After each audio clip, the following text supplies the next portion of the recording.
Ju përshëndes, ngrihuni, luftoni për vendin tuaj. Moto e Bill O'Reilly të madh. Bill O'Reilly është nga ikonat e konservatorizmit amerikan. Kam fatin që e kam pasur disa herë në emisionet dhe komunikoj thuajse rregullisht që ka qenë kundër një figure antitradicionaliste, anti-amerikane, anti-civilizimit perëndimor, George Soros.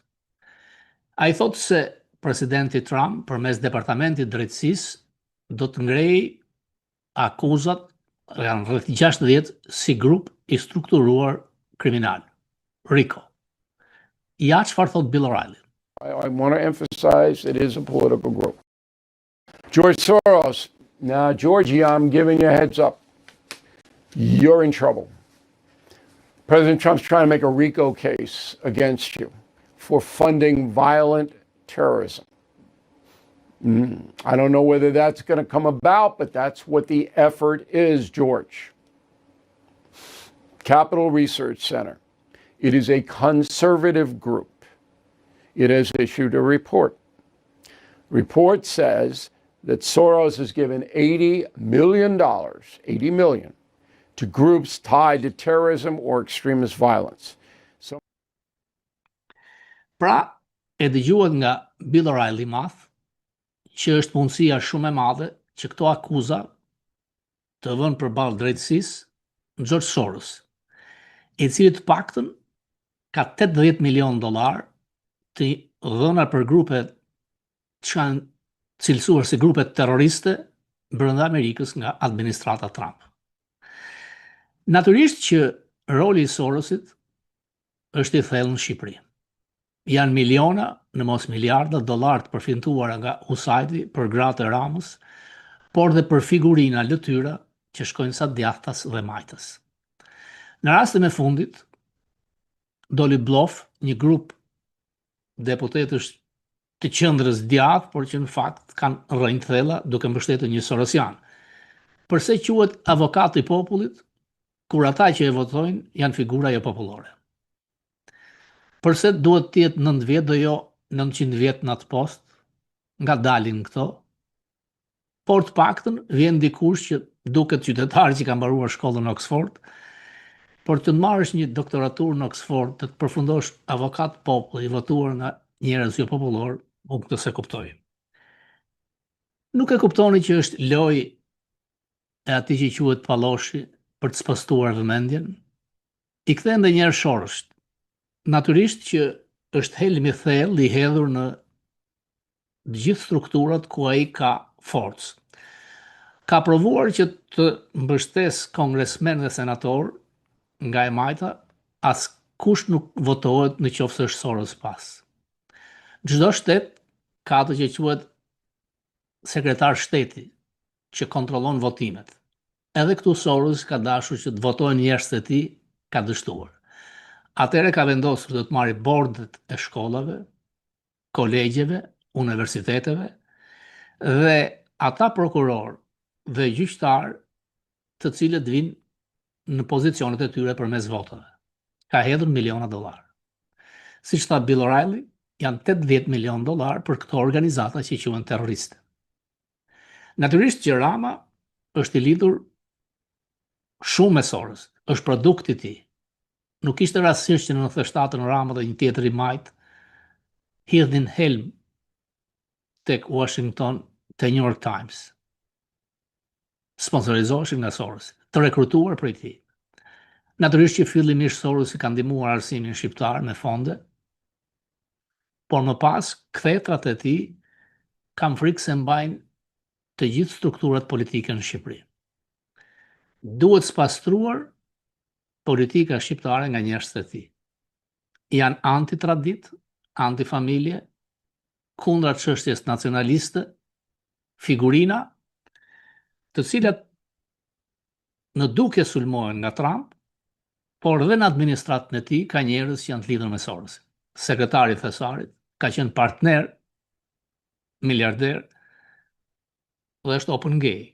Nuk ka asgjë të përbashkët me konservatorizmin, me familjen, me traditat.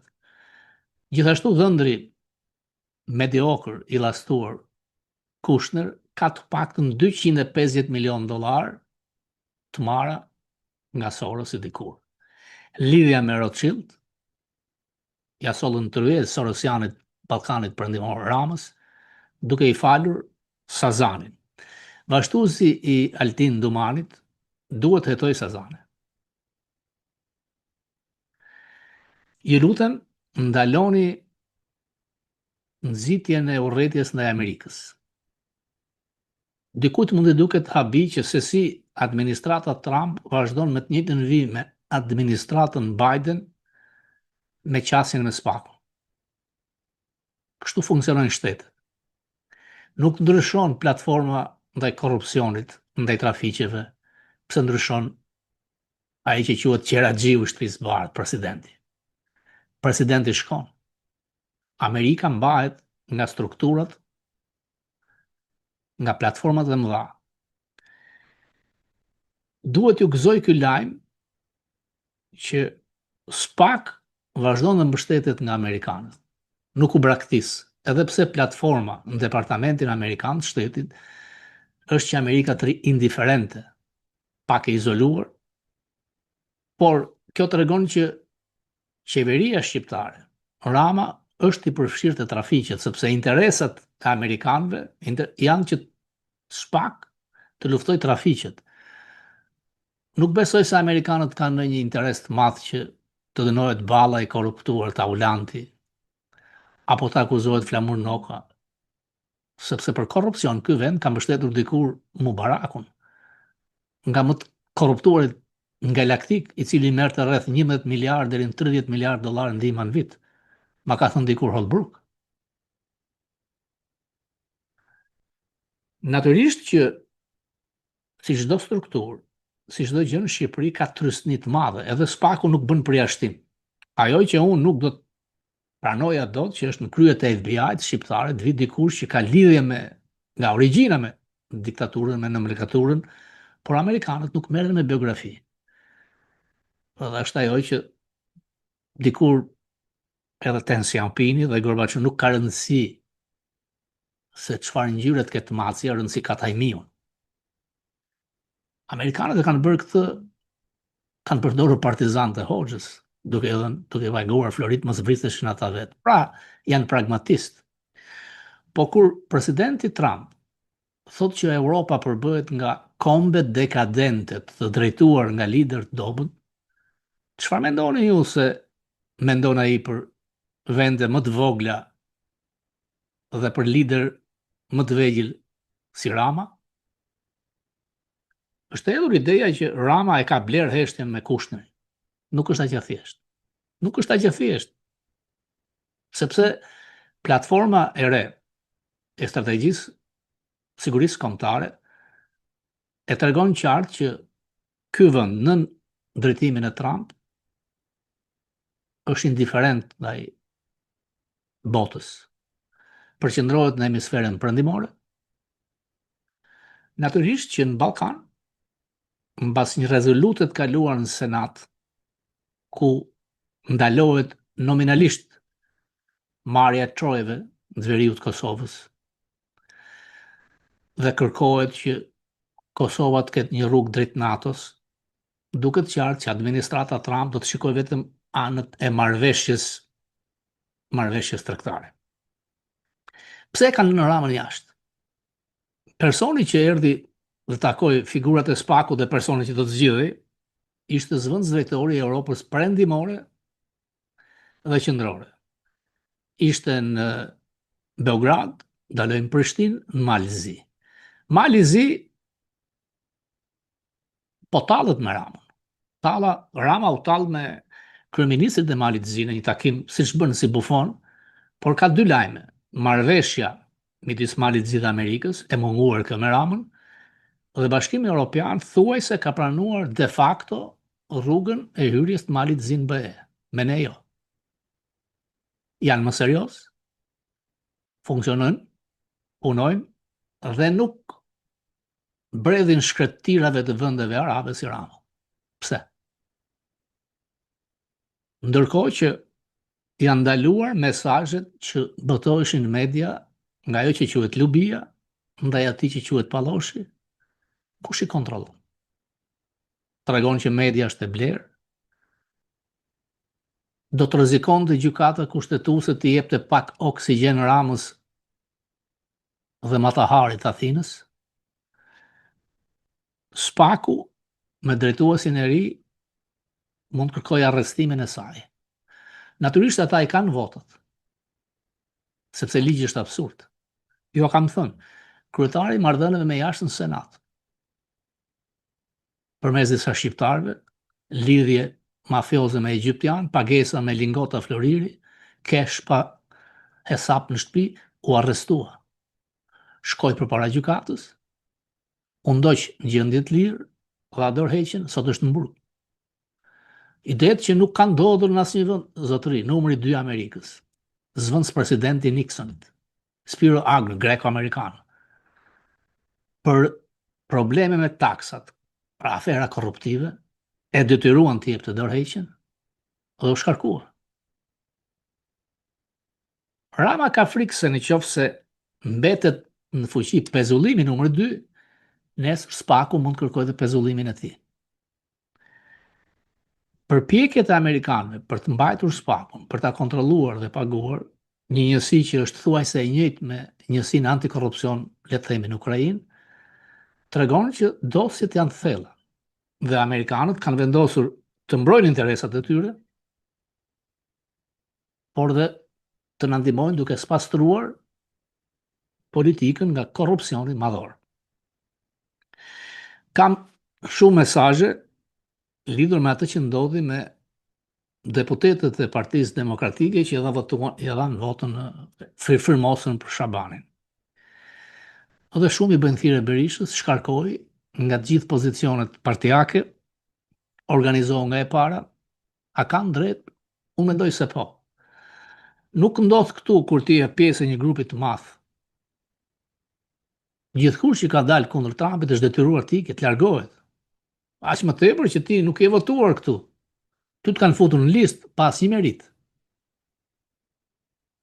Ajo parti që më falni, erdhi me 1.2 milion vota në 92-shin, i harruat, nuk duhet të kurret, sepse vlera ka. Ka ata që mund t'i quash senator me kontribut rreth 30 vjeçar që kanë bërë kalime majtas e djathas, por që fundit janë të ky grupim. Dhe kur kërkon të ballafaqohesh me një të keqe të madhe, do të zgjedhësh të paktën atë qasje që bën bullgarët. Thuhet që ishin 50.000, me dronja 100.000, por vatet lapaj. Po përpiqet një tjetër i majt që doli tek parlamenti, pse nuk dalin dhe protestojnë shqiptarët? A është Shqipëria vend i lumtur dhe çdo gjë shkon shkëlqyeshëm? Nuk them se jo. Por frika, dhuna, kontrolli, vendipunës dhe largimi masiv ka çuar në situatë. Edhe në vitet 90, të gjithë mendonin që këtu në Shqipëri nuk ndodh asgjë. Jo vetëm që diktatura është më e fortë, por dhe njerëzit nuk e kanë atë guximin, kështu mendonin.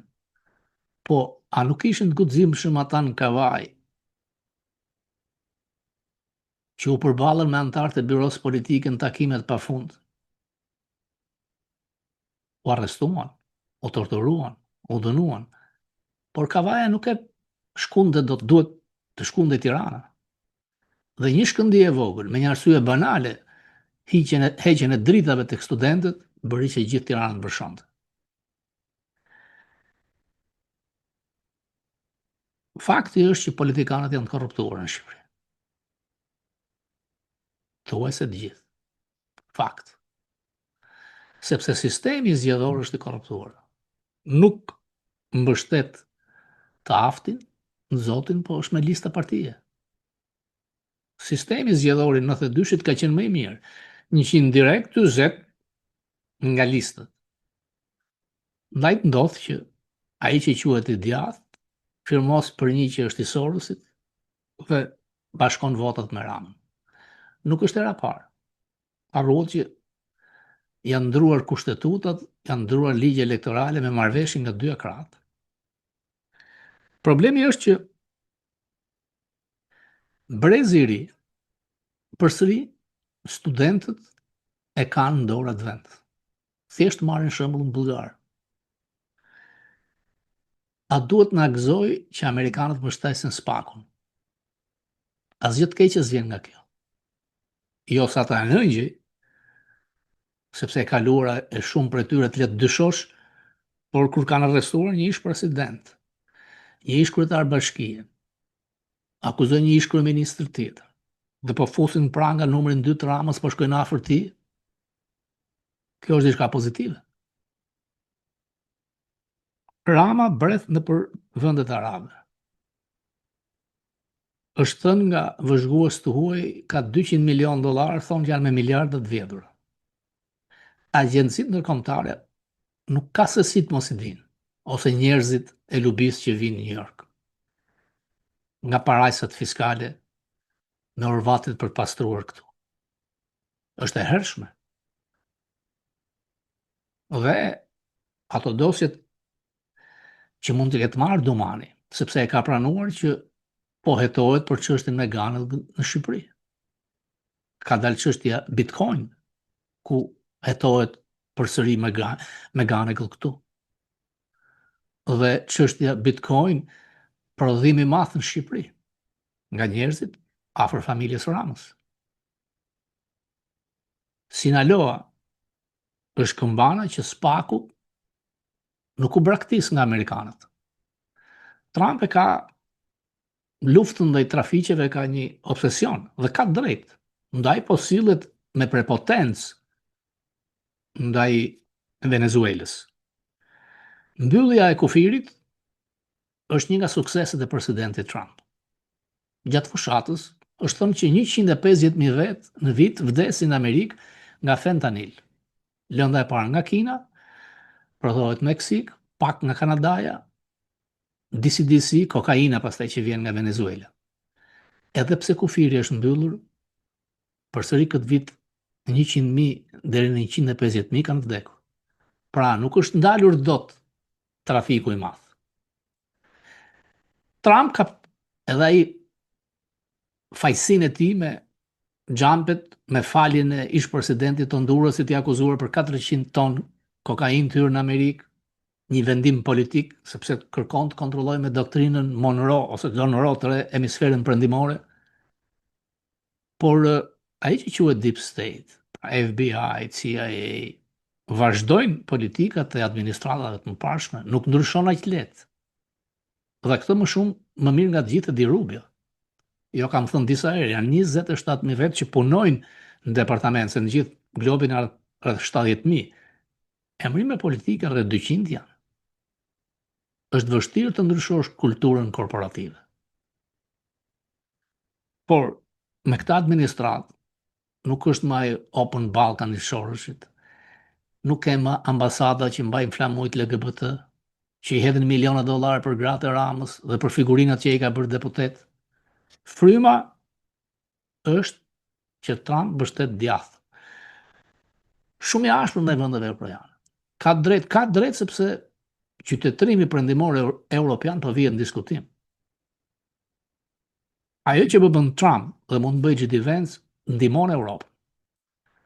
Natyrisht të gjithë janë të qetësuar që Trump po shet Ukrainën. Trump pragmatist kërkon paqe. Janë vrarë ose plagosur 1 milion rus, janë vrarë ose plagosur 400.000 ukrainas. Nonsense. Dhe nuk ka logjik të mendosh që Ukraina mund ta fitojë luftën. Edhe pse disa generale thonë, nuk ka se si. Rusia ka 6.000 mbushje bërthamore. Dhe kur ulesh për të bërë një marrëveshje, natyrisht do të ketë të kënaqur, të pa kënaqur. Trump synon që ta tërheq Putinin nga Kina, natyrisht që dëmton Ukrainën. Ideja është që NATO nuk do të zgjerohet më sipas kësaj administrate. Ajo që më shqetëson është që një kongresmen republikan Messi, i mbështetur dhe nga një senator, do të kalojë një projekt ligj që Amerika të dalë nga NATO. Nuk besoj se arrin, po vetëm shenjat tregojnë që Amerika është ngopur me mbajtjen përdorë si fëmijë Europë. Ka 8 vjet sa vjet. I ka lejuar zhvillim ekonomik, duke i hapur tregun, dhe ata ndërkohë vendosin tarifa për prodhimet amerikane. Edhe njerë zbresim në Ballkan. Në Ballkanin perëndimor, amerikanët nuk tërhiqen. Do të rriqen nga Rumania, do të lëvizin trupat gjithandej, jo. Në Ballkanin perëndimor. Kosova është me fat, dhe ne. Natyrisht mos prisni që Ramën të na heqin Amerikan, jo po do vi Melania të heqi. Çdo vend ka forcën e tij, ka votat e tij, dhe vendos të ardhmen e vet. Natyrisht përfiton nga aleancat dhe nga fryma e krijuar në Amerikë. Vjedhjet janë skandaloze, ballukut vazhdojnë të dalin skandalet, por balluku nuk është vetëm. Këtë e dinë gjithë. Nuk ka shans dhe mundësi të mos di Rama. Dhe skemën e vjedhjeve Ahmetaj e ka sqaruar në ambasadën amerikane. Ai ka kaluar raportimet e tij jurikim tek shefat dhe ku ka ngelur, sepse FBI mund tentoj dhe jurikim.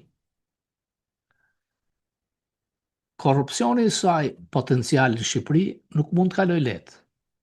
Por atë që ka kuptuar Dumani dhe bravo është prova, fakti. Natyrisht që media mund të ndihmojë shumë, siç ndodh këtu. Por dhe këtu nuk është aq e lehtë. Të jemi realist, media në të shumtën është liberale e majtë.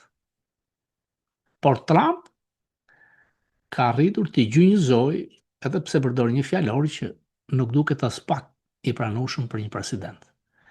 Problemi është që Trump po shfaq probleme të thekshme shëndetësore. Aq sa mendohet se nuk do ta përfundojë mandatin e tij, dhe J.D. Vance, i cili është më energjik, mund të jetë presidenti amerikan. Ka ndodhur kur presidenti ka humbur kapacitetin e tij shëndetësor dhe mendor. Wilson, ai që na shpëtoi, ka pësuar një goditje cerebrale dhe njihet kabineti i kuzhinës së tij dhe gruaja. Por sot është ndryshe. Informacioni është masiv. Trumpin e shikon çdo ditë që flet ulur. Nuk e ka energjinë që ka pasur. Por do ta përdorin në fushatën e mes mandatit. Do të lodhet shumë. Do ta në përmitin që ishte në Pennsylvania. Gabova kur i thash që ishin 2000 vet, nuk kanë qenë 2000 vet, shumë herë më pak. Por kamerat janë në mënyrë të tillë që Trump i jep mesazhin. Por në Shqipëri që të tundësh një të keqe të madhe, sepse të gjithë e dinë që e keqja në Shqipëri ka vetëm një emër, ai quhet Edwin Rama, duhet që masivisht njerëzit dalin protestojnë. Unë shpresoj.